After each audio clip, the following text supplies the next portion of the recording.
Hello, my friends. On today's episode, I'm speaking with the one and only Pete Dupuis, and we are sharing our tips for how you know when it's time to scale to multiple locations. I should say, if and when it's time to scale to multiple locations. We also share our tips for once you do decide, what are some of the first things that you want to think about when it comes to having multiple locations. So if that's on your mind or on your future horizon, keep on listening, and this is the podcast for you.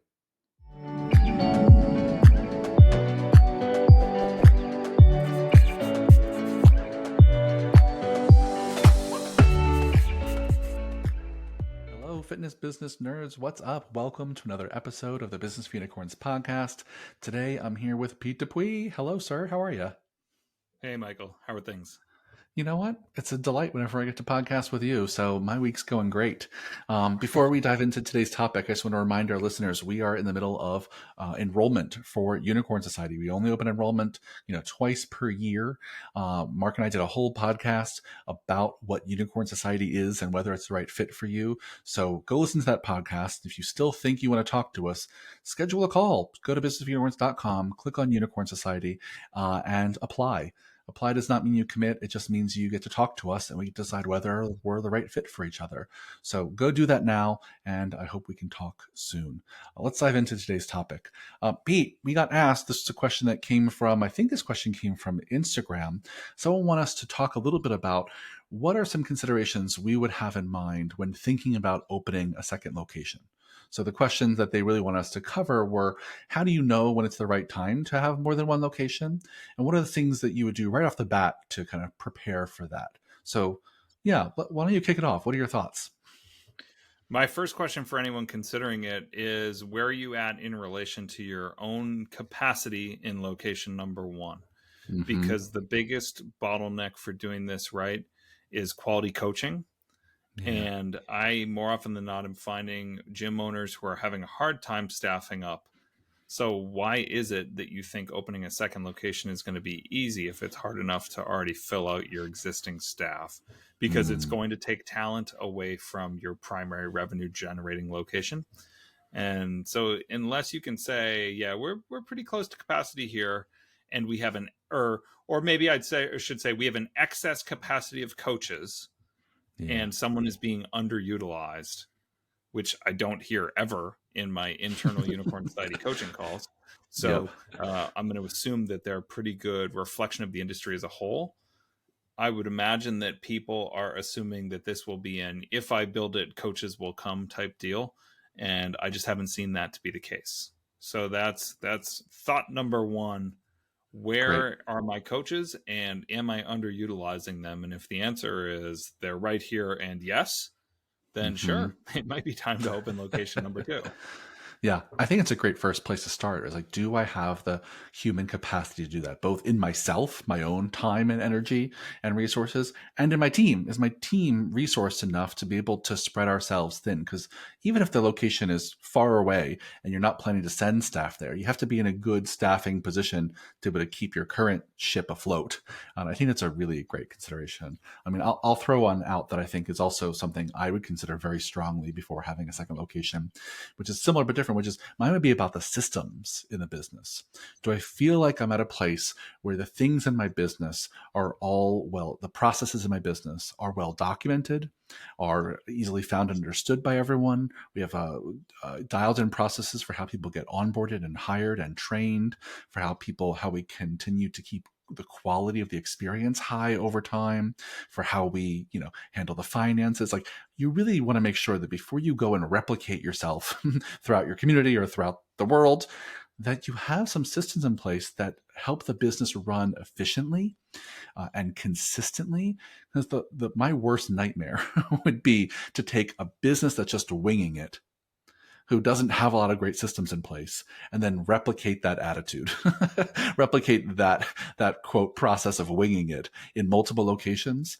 It's hard enough to scale when you do have dialed in systems and processes, that without having them dialed in, I wouldn't even open up a shed in the backyard. Right? Like, there's no way I would expand until I have that. And so what that means for most of you, dear listeners, is clear SOPs, clear standard operating procedures for the major systems of your business. They have to be perfect, right? No SOPs ever are, but you have to have at least good working models. And I'll make a little bit of pitch here because we have this on our website. I think right now the lead magnet on our website is our Ultimate Gym Owner Report Card, which is a self-assessment of how good your systems are in your business. And that's not why it was my answer. It just happens to be that we have a tool for that. So if you're not sure how good your systems are, go take that self-assessment, and in 10 minutes or less, you'll know whether or not you've got your shit together enough to consider having another location. Yeah. Yeah, Anything you would that add to point that, brings Pete? up a complementary Yeah. point to take into consideration as well, which is if you are a business that is succeeding despite your lack of systems, it's typically because you have a pretty amazing culture and Yeah. community. And I got bad news for those people. If there's one thing I've learned, it's that culture doesn't exactly travel. And Mm-hmm. so we take for granted how unique the dynamics of gym culture are in a given space, and assume that you Yeah. can go install it elsewhere, and that's just Yeah. not true. I mean, Mm-mm. we took a model that worked in Massachusetts and put it down in Florida, and I remember Eric saying, the Florida high school kids are just different.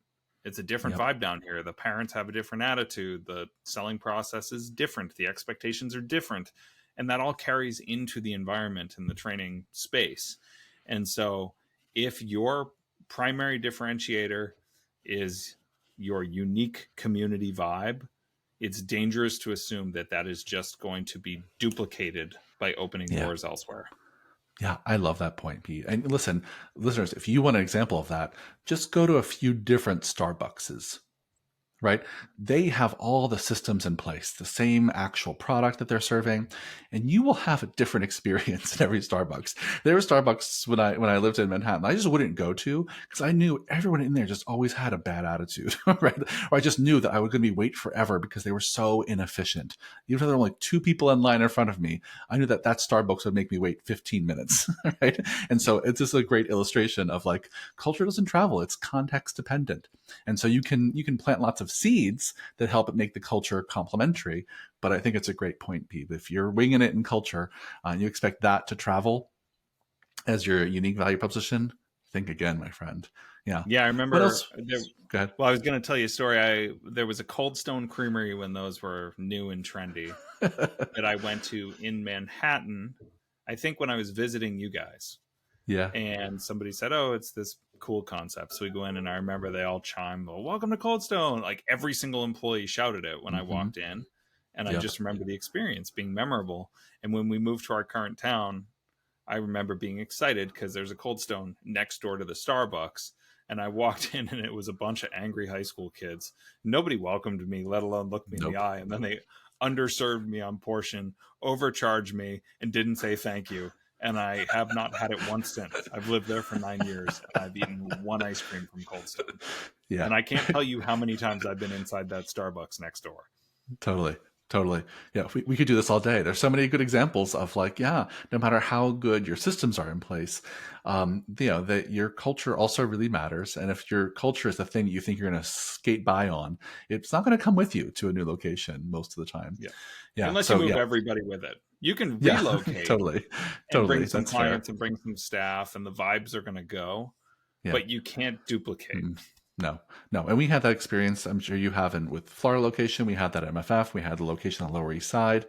We did everything. We painted the walls pink. There were glitters. There were unicorns. The programming was the same. Some of the staff went down there, and it had MFF vibes, but it was not the same place.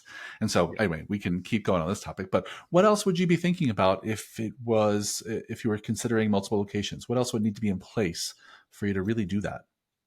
I would consider the question, am I willing to let clients treat them as interchangeable? So we If they're have satellite close, facilities. yeah. Exactly. Yes. Or And I'd even if imagine you not, guys yeah. ran into that issue with your Hmm. first and second location where you've got someone who's right at, say, the halfway point, and they just think of them as like, which is more convenient for me today? And your systems need to be exceptionally tight to be able to facilitate a good service experience for those people, between programming and billing and scheduling and accounting, just things of that nature. It's hard to build out a model that can accommodate two facilities in one, say, CRM or things of that nature, and have it work seamlessly. And you're just destined to underwhelm clients with their experience if they're trying to navigate both. And I would advise against it. But if you plan to, you really better have your shit together. Hmm. Yeah. Yeah. Well said.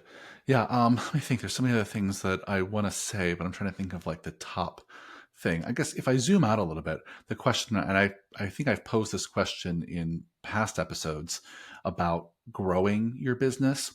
I think it's an important question when thinking about expanding to another location is what are you trying to optimize for? Right? What is the big picture goal you have for wanting to open another location? It's a lot of risk. It's a lot of risk to have another lease and to be able to market and sell in a new market, to have more staff, to, et cetera, et cetera. So the question is, I would make sure that you as the owner are really crystal clear on what are you optimizing for. Are you really trying to have more money in your pocket? Then in that case, you should design the second location to really optimize for profitability, right? You're really trying to create more opportunities for your staff to grow. Okay, sometimes opening multiple gyms can do that, but you really have to get past a threshold of multiple locations to have a ladder for your team to climb. Unless you just want to have one rockstar trainer go run your other gym, that's possible. You want to optimize for their position. Some people want to optimize for just helping more people in the world, having more clients, right? So I just, I think you really get clear. And some people want to optimize for just, personal wealth, right? Some people optimize for, this is an endless list of reasons why someone will want to keep growing their business with multiple locations. So I think, my invitation to you, dear listeners, is if you're in that boat, get really clear on why the hell are you doing this? What are you trying to optimize for? What are the things that you're trying to design this next chapter of your business to create for yourself, right? Because I think depending on what your answer is, it's a very different approach. Does that make sense, Pete? Does that fit into this context? Yeah, to me, this is a matter of intrinsic versus extrinsic motivations. And Oh, if you sure. can be honest with yourself about your objectives, am I chasing this Yeah. for vanity metrics, aka Mm-hmm. I'd really love to tell my friends I own multiple gyms? I'd call Yep. that destined to fail. Whereas Yeah. if you're doing it because you know that there's a specific community you want to serve and they exist elsewhere, that was Mm. the reason Eric and Anna Cressy pushed so hard to have a second location. I admittedly said, yeah, I'm okay with this someday, but I'd rather do it further down the road. Yeah. And they said, well, you know what? There is a high profile collection of athletes that are never going to voluntarily spend their off season in Massachusetts. And we need to get closer to them. They exist Yep. elsewhere. It's the community we desperately want to serve. It's time for location number two. Well, that makes sense. There was a specific target market we were chasing, but it wasn't like, hey, if some is good, more is better. Let's throw a dart. Oh, we're going to Florida. See ya. That wasn't what this was. So Yeah. are you doing it because of the way it looks, or are you doing it because you're optimizing a specific Yeah. opportunity, like you said? Yeah. Well said. Yeah. I mean, I'll, I'll be cheeky and political for a second, but no one should go to Florida unless they have a really good reason. Right. Yeah, It's no like state income tax. there we go. That's fair. There's one reason. That's one reason. So maybe final thoughts here is, let's just say people are deciding that they want to have multiple locations. What's one of the first things what's one of the first ducks you want to make sure they put in a row when they do decide this is what they want, and they have all the good reasons. They have, they think their systems are good. They think their staffing is on point. What's one of the first things you want to make sure you line up when you've decided to open another location? No cash flow. I mean, Yeah. Great. an initial spend. I wouldn't want to bury myself with debt to do something that I'm not positive is going to work. Yep. Um, yeah, to me, it's an abundance of talent and kind of like a down payment on a house. that Yeah. initial that initial investment that's going to get you up and running without putting you underwater right out of the gate. Mm-hmm. When we looked at number two, we jumped into a market that had proven itself to be viable, and we effectively acquired a business by essentially eating another business and bringing its co-founders on as business partners. And Mm. so their client roster came with them, their branding went out the door, they slid under our umbrella. We had vetted them, we knew that philosophically we were on the same page and that they were good human beings. And Yeah. so we de-risked our move. But Hmm. I can't emphasize it enough that it I wouldn't duplicate from a footprint standpoint. I'd duplicate from a system standpoint. Like we went from 15,000 square feet in Massachusetts to, if my memory serves me right, in the 6,000 ish range in Florida for our first facility, and then earned the right to scale that up to the current kind of showcase facility with the larger footprint and the fields and things like that. We didn't just jump into a spring training complex and say, Yeah. we're going to figure this out. We went incremental all the way along. We started small ish and we grew. Yeah.